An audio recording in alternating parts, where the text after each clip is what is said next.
Okay, so hello everyone and welcome to our supplemental video. So this time in Introduction to Project Management, we are now in week 9 and we will be today's topic we will be discussing about the project integration management. But before I proceed to my formal discussion to our topic, may just remind, especially for those students who are not yet done taking their prelim examination, to please uh, schedule your time to take your prelim examination, but make sure to finish all your week 1 to 5 or prelim requirements before I will allow you to take your prelim examinations. Okay, so yan. So napapansin ko kasi na madami pang student who are not yet done taking their prelim examination, and I just want to remind you guys that we are now in the week 9, and karamihan pa sa inyo is hindi pa tapos dun sa prelim requirements, and hindi pa nakapag-submit ng mga requirements ngayong midterm. So yan, so iwasan natin yung matambakan tayo para sa ganun ay hindi po tayo mahirapan na mag cope up. Okay, so I would like also to remind those students who are not yet done to submit the requirements from week 1 to 8. Okay, so nasa week 9 na tayo, so habol-habol lang po tayo guys, or mag fast track lang po tayo, especially sa mga late enrollees po natin. And another thing is every time you listen or watch to our supplemental video is please have with you your printed module, para sa ganun ay that would serve as your guide during or while you are listening to our supplemental video. Okay, so ayan. And next is for those students who are not yet member dun sa GC natin, is please approach me or notify me, para sa ganun ay ma-add ko kayo dun sa mga GC natin. Okay? So, dun sa GC natin is importante na member kayo doon, kasi doon ako nagdi-disseminate ng mga information regarding your topic, regarding your subject, or yan. And of course, doon din ako nagsasend ng mga link ng mga supplemental videos namin. So as you see doon sa may group chat natin is I am uploading a link. So every week nag-upload ako ng mga link ng mga supplemental video. So those link is your access doon sa YouTube channel namin, wherein yung YouTube channel namin is andun na po lahat, uploaded na po lahat yung mga supplemental video or recorded videos sa mga topic natin. Okay? So, yan. And of course, remind ko lang na if you have time or if you're not that busy, please lang watch those supplemental video, para hindi naman masayang yung effort namin na nagre-record.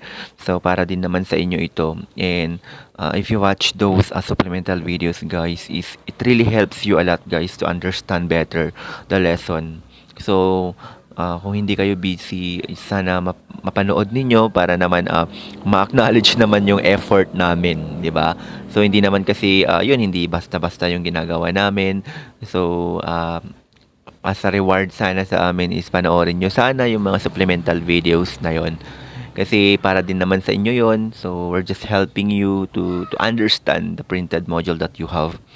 Okay, so yan, and we already created a Google Classroom for those distance learner natin, and for those student who are not able to come in school personally to submit the requirements. So just it just approve yung, or it just how do you call that one, approve na na-meet yung deadline. So all you have to do is upload your doon, kasi sa may Google Classroom natin is andun yung soft copy ng lesson discussion, at the same time is your soft copy of your requirements. So if you can go to school personally to submit your requirements, is please upload your take a clear photo of your requirements, and then or your answer, and then you will going to upload that one on the Google Classroom. So make sure lang guys na readable siya at hindi siya blurred, okay? And of course, always keep those hard copy of your answer or your requirements kasi we'll going to collect that one pag pumunta kayo dito sa school. Okay? So yan. And another thing is also, I am still giving plus points or bonus points for those students who will submit the requirements earlier dun sa deadline date. Okay? So, yan.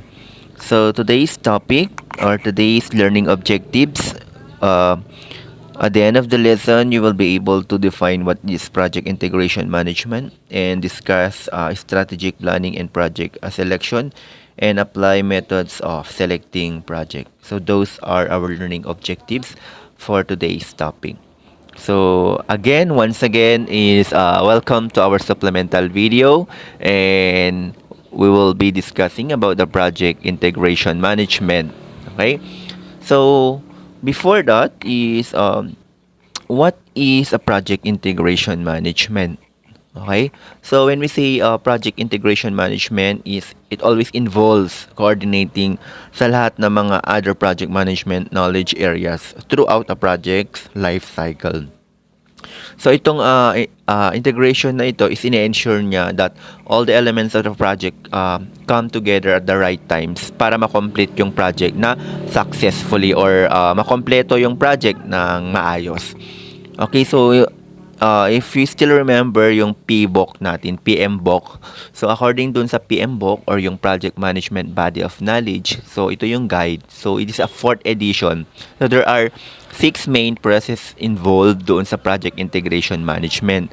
So we have the developing the project charter, we have the developing the project management plan, you have directing and managing project execution, and we have also monitoring and controlling project work, performing integrated change control, and closing the project or your phase.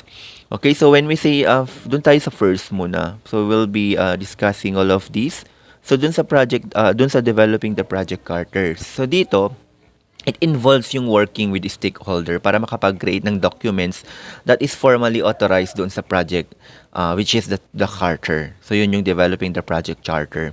Okay? And for the developing the project management plan naman, it involves naman yung coordinating all planning efforts para makapag-create ng consistency or yung to create a consistent, we have a coherent document, the project management plan.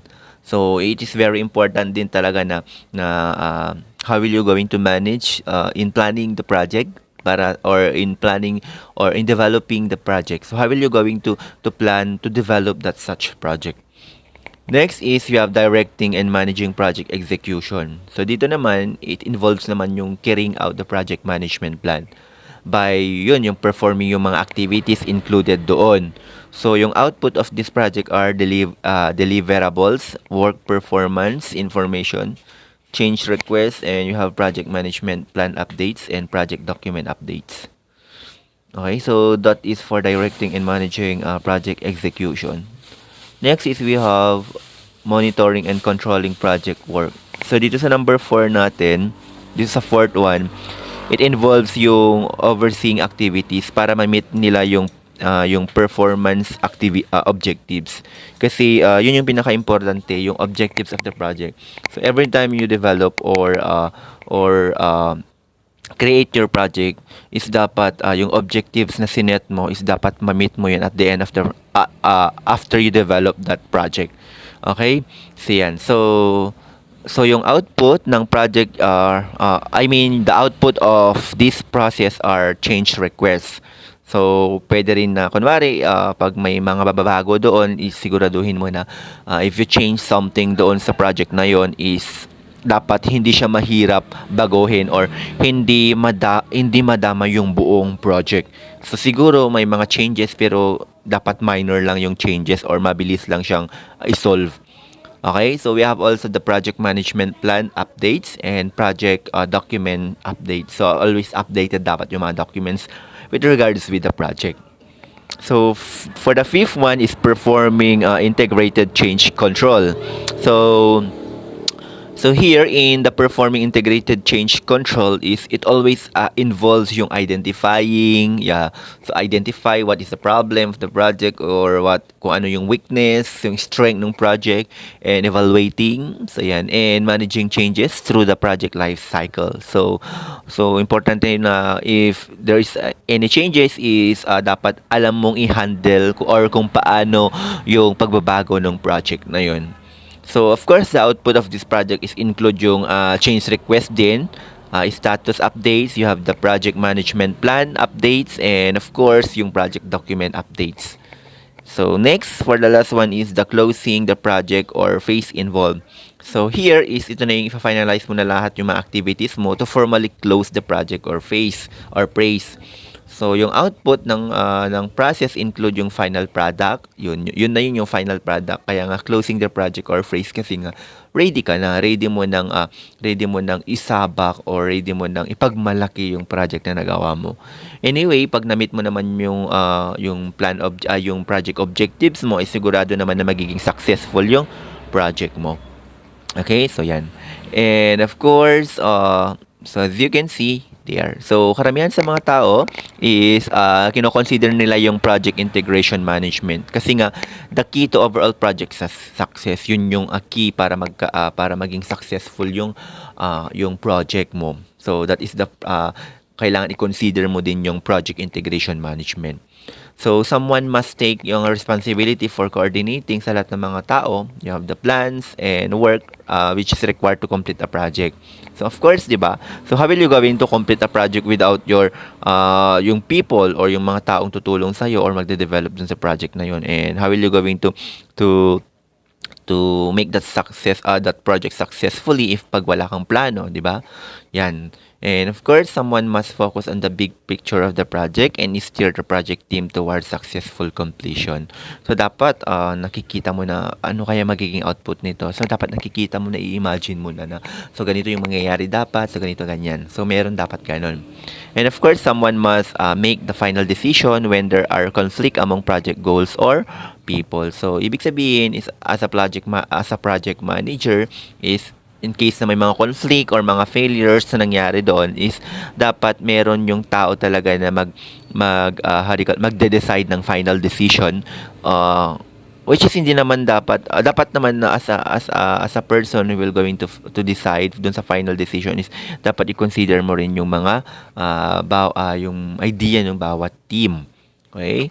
So, yan. So, someone must communicate key project information to top management. So, ito is and of course, this someone is, ito yung project manager. So, lahat ng mga ito is kailangan is a responsibility ng project manager. Pero, hindi naman ibig sabihin na siya na lahat. So, as a project manager, as sinasabi ko, is you also consider yung idea ng mga groups mo or mga team mo, di ba? So, yan.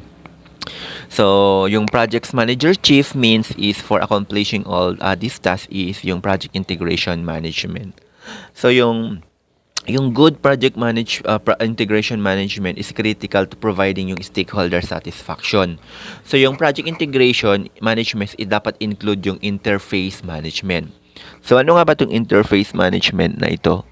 So, when we say interface management kasi guys, it always involves identifying and managing the points of interaction between doon sa various element ng project. So, yung number of interfaces, pwedeng increase yung exponentially as the number of the people which is involved doon sa may involved in a project increase. So thus, ito yung pinaka most important na trabaho ng mga project manager is para i-establish and ma-maintain yung good communication and relationship across dun sa organizational interfaces. Okay? So yung project manager din is kailangan is makipag-communicate siya ng maayos with all the project stakeholders, including yung mga customers, yung project team, yung top management, and other managers and opponents doon sa may project na yon. Okay? So, yan. So, that is interface management.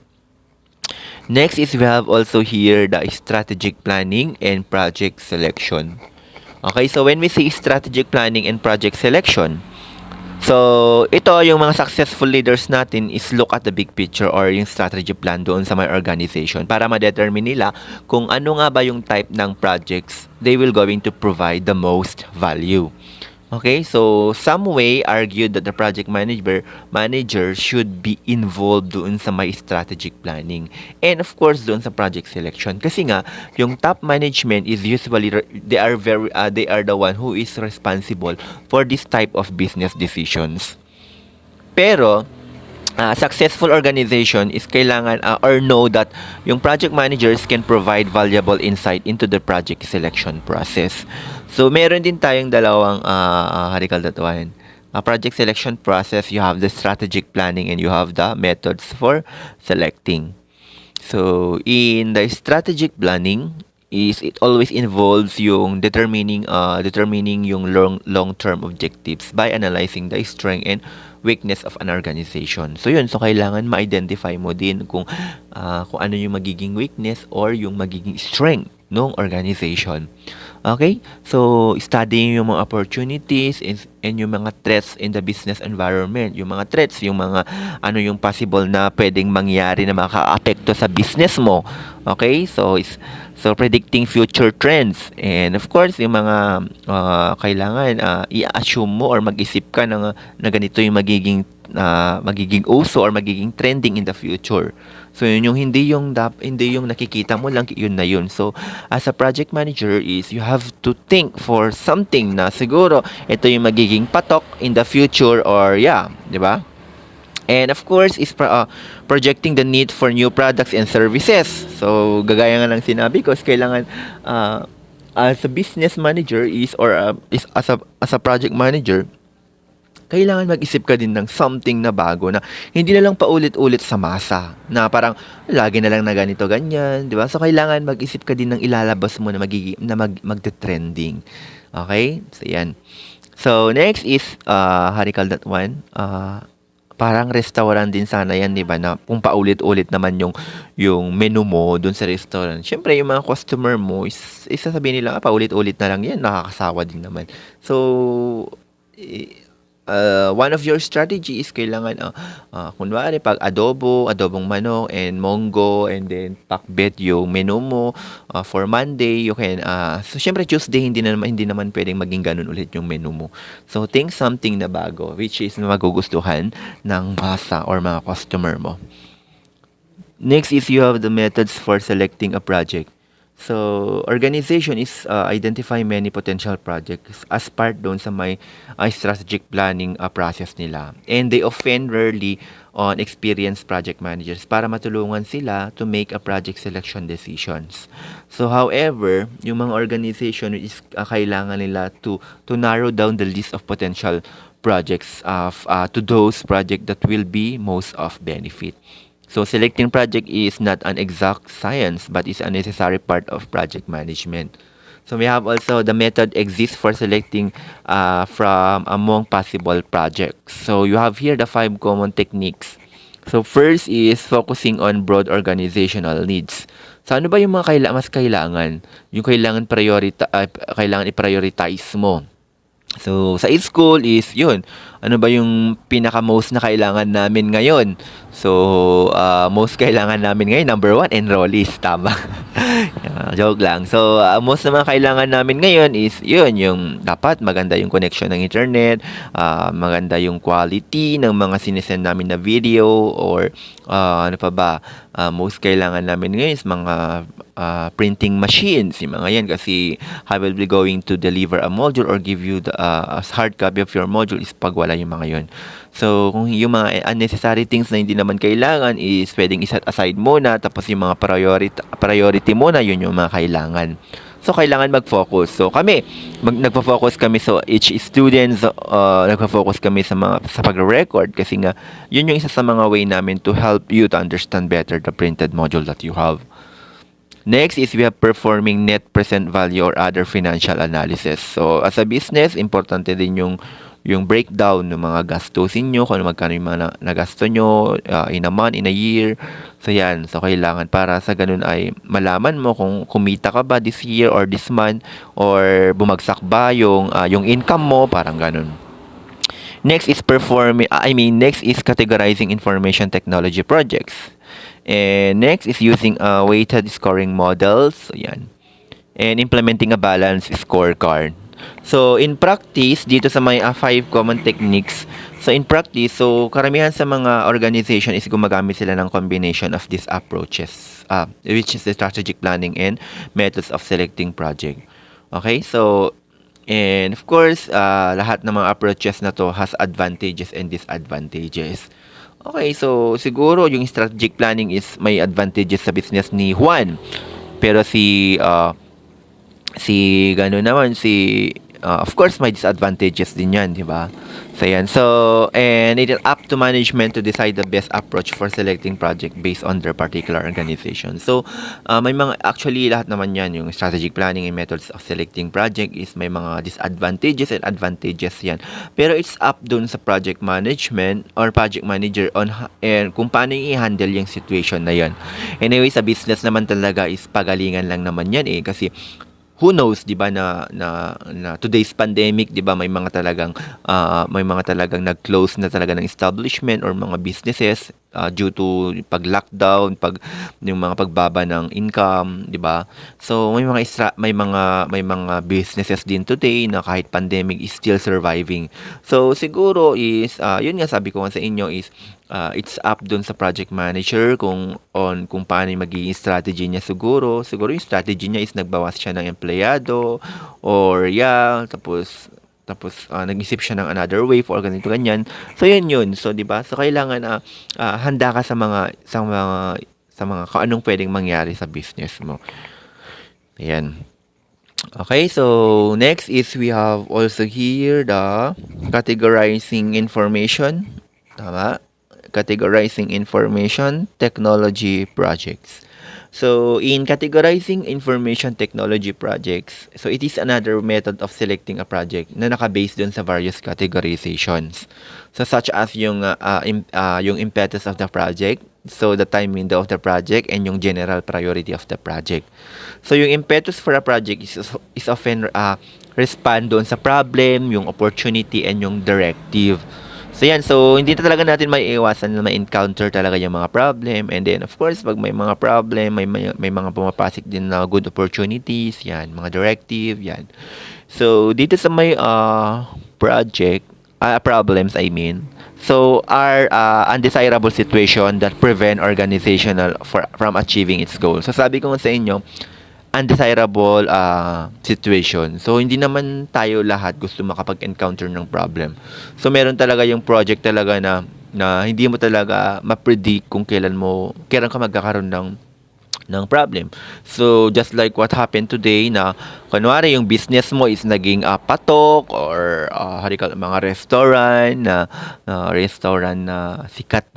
sikat pero hindi mo lang talaga alam kung anong pwedeng mangyari in the future. So, kagaya nung nangyari na biglang nag-lockdown, biglang nagkaroon ng pandemic. So, anong nangyari sa mga business? Nalugi, especially sa mga restaurant, especially sa mga, kung ano pang mga businesses today, di ba? So, nalugi, nag-close sila. So, yun. So, itong mga problema na to can be current or yung anticipated. So, for example, yung mga users of yung information system natin or yung IS natin. So, maybe having trouble logging on dun sa system or getting information in a timely manner. Kasi nga, yung system had reached incapacity.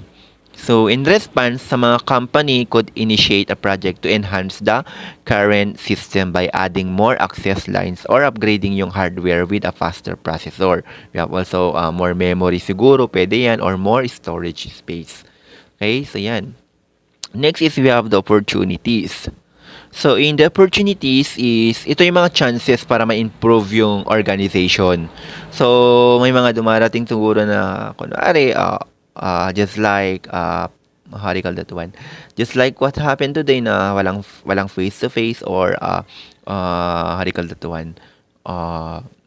Walang face to face or walang student na pupunta sa school. So ang naging opportunities naman namin is we were able to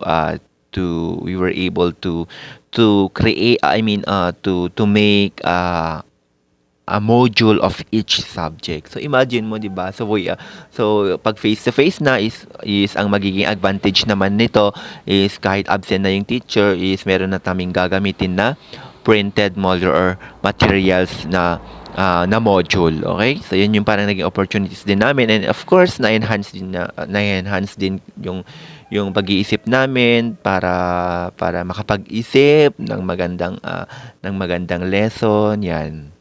So, yun yung mga opportunities din namin ngayong pandemic, di ba? So, the project described in the opening case involved creating a new project that make or break the entire company. So, for the last one is you have the directive.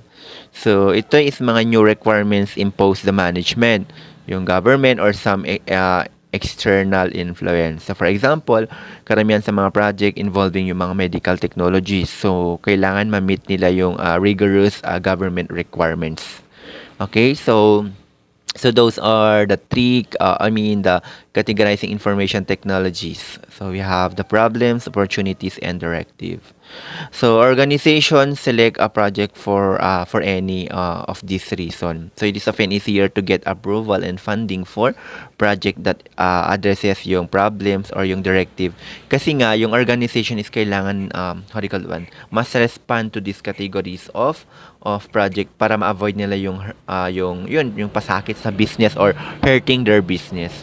Karamihan sa mga problems or problema and directives is kailangan ma-resolve nila as soon as possible or quickly.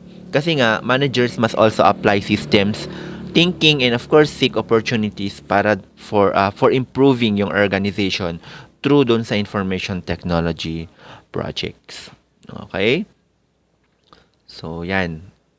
So, I think that is for our week 9 lesson for introduction to project management. Okay, so that's all for our week 9 topic and lesson discussion. And I hope you understand our topic for today. And if you have any questions or point of clarification, please do not hesitate to ask me through our group chat or through personal messenger or personal message. Okay, so yan. So for your requirements, so you only have I think 3 requirements for week 9.